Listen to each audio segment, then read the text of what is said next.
Welcome along to this video in which we will explore some of the benefits of using Caddie's AEC build tool. So in terms of time saving and maybe presentation improvements and just simplification of things. So stripping back the amount of work that one needs to actually involve in order to get a scheme across. So how do we go about producing a drawing such as this? Well, let's just move along to some free space and we'll see that we have our build tools here.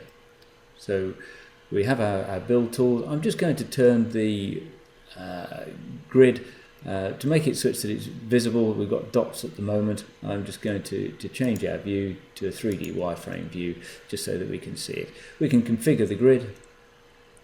So if we configure our grid, you'll see that I've got it set to 225 and a snap spacing of 112.5. So we're working in millimeters here, but it does mean that I can snap onto points which aren't actually there as the grid, but it will snap to them anyway. So we'll go to our wall drawing tools and we'll see that we have various walls in there. We've got the standard one, which is for people who've already seen the system may well be familiar with, and we have ones here. I'm going to choose this particular wall style. So we have the height on there, and then we're going to choose how we actually put this down. So I'm going to choose the left for the orientation for the wall, and we're going to put in a straight wall. You see you can put in curved walls too, and it also has the ability to automatically clean up with itself, so as we turn corners and so on, it will automatically make those junctions correct. So okay to that, we'll just turn on our grid snap, so the little icon down on the bottom here, and we'll start drawing.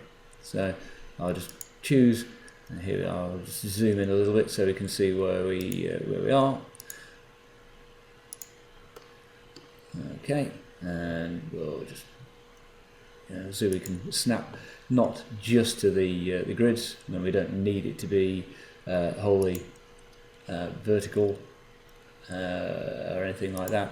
Let's just vary it a little, so we'll pick something like that. There we go, and then back along to here, and then back to join up. Then we can literally just press escape, and there is our drawing.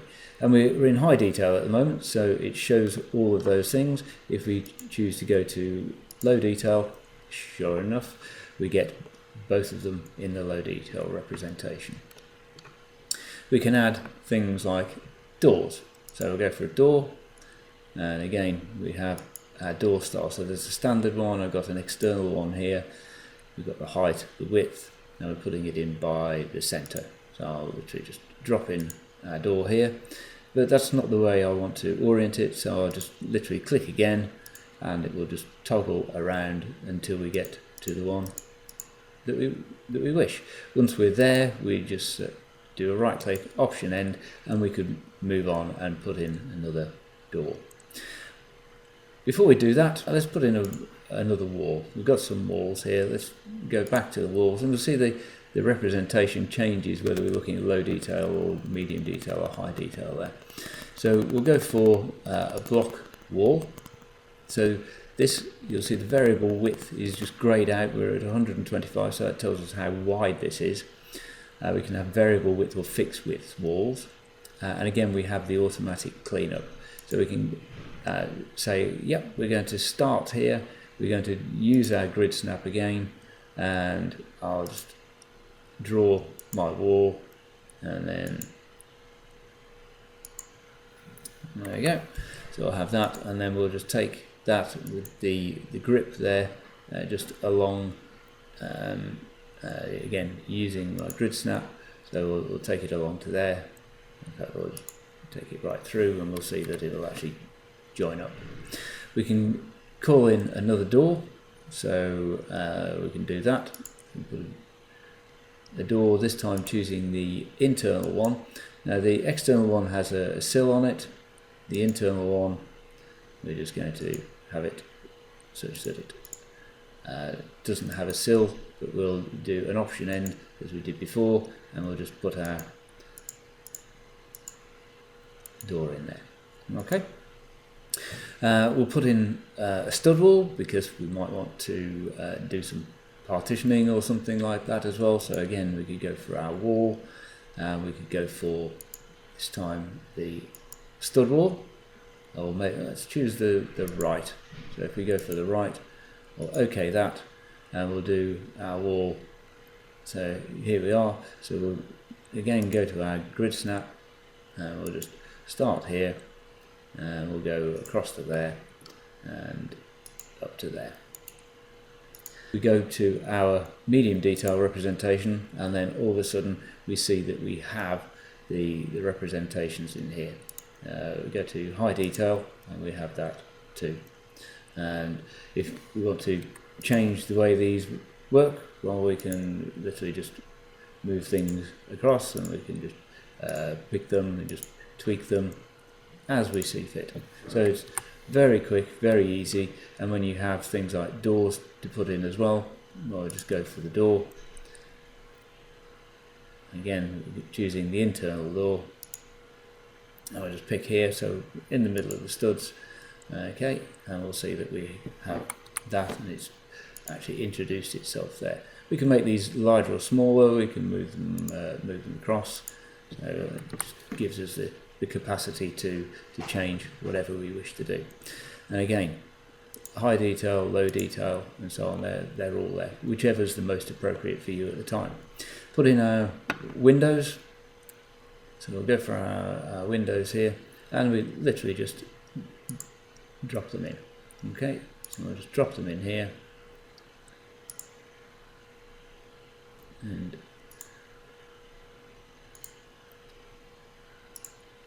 okay, so very, very quick, very easy. And if we choose to move them along, as I say, we can just move them along without any difficulty. We can make them wider too. It's literally just a case of hitting the grips. So when we choose to put our dimensions in, we just select a wall. So I just pick on the wall here, go for the automatic dimensioning, and then we'll choose the style that we want. So I'll go the style that has the three possibilities there, so we'll just come out, so we're not going to conflict with our wall there. And then we can just add in from our dimension from the context menu. So this is the tools that are appropriate to our dimensioning here. So we'll add in this wall, and in fact that wall too. So we'll pick this wall, and we'll add in the dimensions. So again, selecting the style that we want to use, and just put in our dimension. I'll choose our wall, add in the dimension. So very quick, very easy. Not having to go back and remeasure things, and we can put them wherever we want. And here, so we'll pick our wall across the top, and again selecting the style that we wish, and I just drop those in, pick on our dimension, add in the walls that we're interested in. And of course, when we go for the other representations, so we go for medium detail, what we'll find is that we have our drawing there with all of the additional dimensions and so on. So how do we get that onto our sheet? Well, if we have our sheet here, so this is our sheet with our existing drawings. So if we just copy that sheet, just right click there, go to copy sheet. We won't take the viewports with us, so we've just got that. We can go then to our model, so we'll say, okay, let's just have create our viewport. Okay, so we'll do a rectangular viewport, and if we do something like that, we're going to put it on our sheet 1.1. we choose our viewport scale. You notice the annotation scale is there that we can modify. So we'll just bring that in. There we are. And then if we copy that, okay, so we've got our 3 viewports. They're slightly bigger than the sheet. We could change the sheet size here. So we just right click and say, okay, let's just change the sheet up to an A1. There we are. So it just gives us a little bit more space. But the essence of it is that what we do here is we choose for our viewport. You see the level of detail that we want. So if we just say, okay, let's make this low detail. This one will be medium detail. Okay. And then we can leave that one with high detail. And that gives us exactly what we were after before with our different representations. So hopefully that's given us a little bit more insight into some of the ways that you can actually speed up the way you're able to produce information without sacrificing any speed, without having to redraw things, with being able to modify and change your scheme to get it through to a point where it will actually be the finished scheme, and something that's based on a model which also has the ability viewed as a 3D model, so we can actually see what we have here. We can start putting roofs on it, we can start generating elevation from it and so on. Thank you for watching. If you have any questions, please drop us an email. You'll see the email address here, so sales@caddiesoftware.com. Our website's www.caddiesoftware.com. And my name's Andrew Wheatley. You can reach me in the UK on the telephone number given there. Thanks for watching.